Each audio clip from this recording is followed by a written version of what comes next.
दक्ष प्रजापति का शिव से द्वेष। पूर्व काल में प्रयाग में मुनियों तथा महात्माओं का विधि विधान से बड़ा यज्ञ हुआ। इस यज्ञ में दक्ष प्रजापति के पधारने पर समस्त देवर्षियों ने नतमस्तक हो स्तुति और प्रणाम द्वारा दक्ष का आदर सत्कार किया, परंतु उस समय महेश्वर ने दक्ष को प्रणाम नहीं किया। महादेव जी को वहां मस्तक न झुकाते देख दक्ष प्रजापति रुद्र पर कुपित होते हुए बोले, मैं इस रुद्र को यज्ञ से बहिष्कृत करता हूँ। यह देवताओं के साथ यज्ञ में भाग न पाए। सती का योगा अग्नि द्वारा अपने शरीर को भस्म करना। ब्रह्मा जी बोले, हे मुनि, एक समय दक्ष ने एक बड़े यज्ञ का आयोजन किया और उस यज्ञ में सभी देवताओं तथा ऋषियों को बुलाया। देवता तथा ऋषिगण बड़े उत्साह के साथ उस यज्ञ में जा रहे थे। सती को जब यह मालूम हुआ कि मेरे पिता दक्ष ने बड़े यज्ञ का आयोजन किया है, तो उन्होंने भगवान शंकर से वहां जाने की अनुमति मांगी। महेश्वर बोले, देवी, तुम्हारे पिता दक्ष मेरे विशेष द्रोही हो गए हैं। जो लोग बिना बुलाए दूसरों के घर जाते हैं, वे वहां आदर नहीं पाते हैं, जो मृत्यु से भी बढ़कर होता है। भगवान शंकर की यह बात सुनकर सती अपने पिता पर बहुत कुपित हुई तथा वहां जाने के लिए तत्पर हो गई। शिवजी ने अपने गणों के साथ सजे हुए नंदी वृषभ पर सती को विदा किया।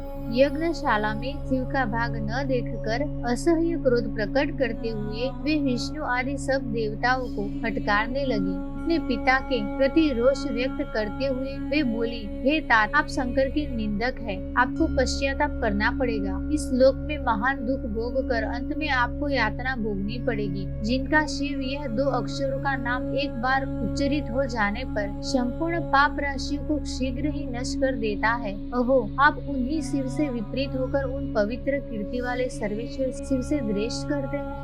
इस प्रकार दक्ष पर कुपित हो सहसा अपने शरीर को त्यागने की इच्छा से सती ने योग मार्ग से शरीर के दग्ध हो जाने पर पवित्र वायुमय रूप धारण किया। तदंतर अपने पति के चरण कमल का चिंतन करते हुए सती ने अन्य सब वस्तुओं का ध्यान भुला दिया। वहाँ उन्हें पति के चरणों के अतिरिक्त कुछ दिखाई नहीं दिया। हे मुनिश्रेष्ठ, यज्ञ अग्नि में गिरा उनका निष्पाप शरीर अग्नि से जलकर उनके इच्छा अनुसार उसी समय भस्म हो गया। उस समय देवताओं आदि ने जब यह घटना देखी तो वे बड़े जोर से हाहाकार करने लगे। सती के प्राण त्याग को देखकर शिव के पार्षद शीघ्र ही अस्त्र शस्त्र लेकर खड़े हो गए। उसी समय आकाशवाणी हुई, समस्त देवता आदि यज्ञ मंडल से शीघ्र निकलकर अपने अपने स्थान को चले जाए। दक्ष यज्ञ विध्वंस का वृतांत। गणों के मुख से तथा नारद के द्वारा सती के दग्ध होने का समाचार प्राप्त हुआ, जिसे सुनकर भगवान शंकर अत्यधिक कुपित हो गए। शिव ने अपनी जटा से वीरभद्र और महाकाली को प्रकट करके उन्हें यज्ञ को विध्वंस करने की तथा विरोधियों को जला डालने की आज्ञा प्रदान की। दक्ष यज्ञ विध्वंस के लिए वीरभद्र एवं महाकाली ने प्रस्थान किया। उधर दक्ष के यज्ञ मंडप में यज्ञ विध्वंस की सूचना देने वाले त्रिविधि उत्पात प्रकट होने लगे। बहुत से भयानक अपशकुन होने लगे। इसी बीच आकाशवाणी हुई, ओ दक्ष, तू महामूढ़ और पापात्मा है। भगवान हर की ओर से तुझे महान दुख प्राप्त होगा। जो मूढ़ देवता आदि तेरे यज्ञ में स्थित है, उनको भी महान दुख होगा।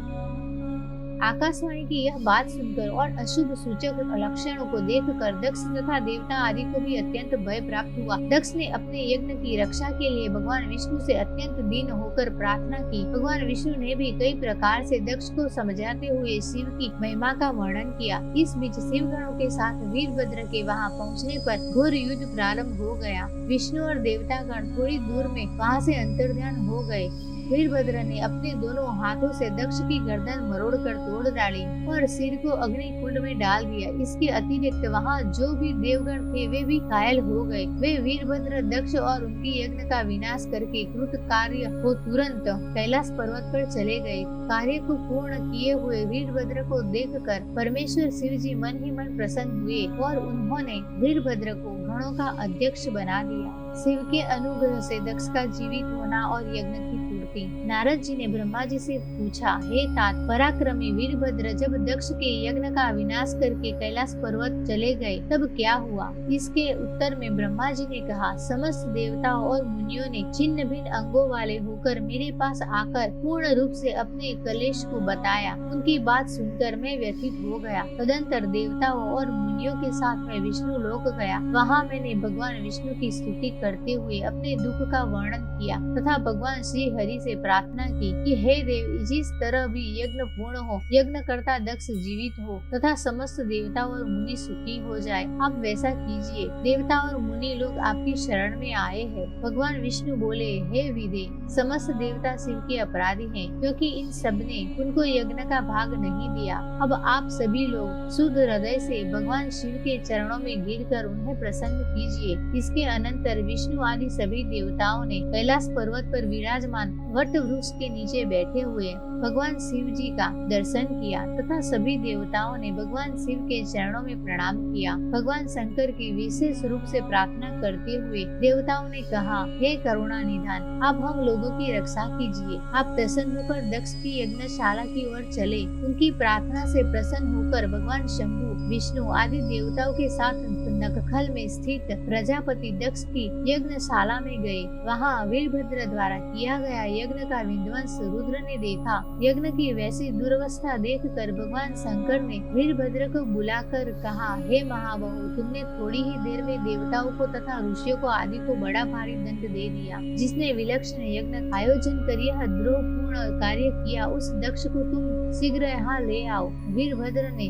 शीघ्रता पूर्वक दक्ष का धड़ लाकर शंभु के समक्ष रख दिया। भगवान शंकर ने वीरभद्र से पूछा, दक्ष का सिर कहाँ है? वीरभद्र ने कहा, हे शंकर, मैंने तो उसी समय दक्ष के सिर को यज्ञ कुंड में हवन कर दिया। तदंतर शंभु के आदेश से प्रजापति दक्ष के धड़ के साथ सवनीय पशु बकरे का सिर जोड़ दिया गया। उस सिर के जुड़े जाते ही शंभु की कृपा दृष्टि पड़ने से प्रजापति दक्ष तत्क्षण जीवित हो गए। शिव जी के दर्शन से तत्काल उनका अंतकरण निर्मल हो गया। तदंतर लज्जित होकर वे भगवान शंकर की स्तुति करते हुए बोले, हे महादेव, आपको नमस्कार है, मुझ पर कृपा कीजिए, आप मेरे अपराधों को क्षमा कीजिए। दक्ष प्रजापति की स्तुति से प्रसन्न होकर महादेव जी बोले, हे दक्ष, मैं अप्रसन्न हूँ, यद्यपि मैं सबका ईश्वर हूँ और स्वतंत्र हूँ, फिर भी सदा भक्तों के अधीन रहता हूँ। केवल कर्म के वशीभूत मूढ़ मानव न वेदों से, न यज्ञों से, न दानों से और न तपस्या से ही मुझे पा सकते हैं। तुम केवल कर्म के द्वारा ही संसार को पार करना चाहते थे,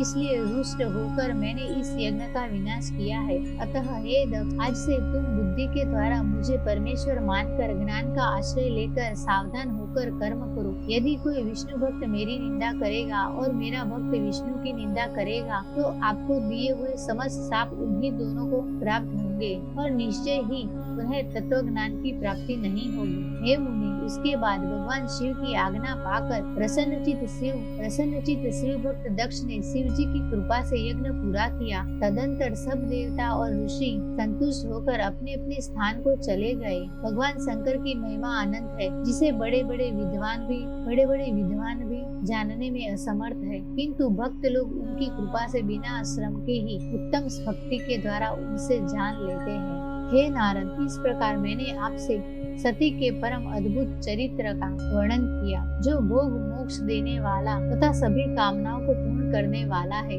इस प्रकार रुद्र संहिता का सती खंड पूर्ण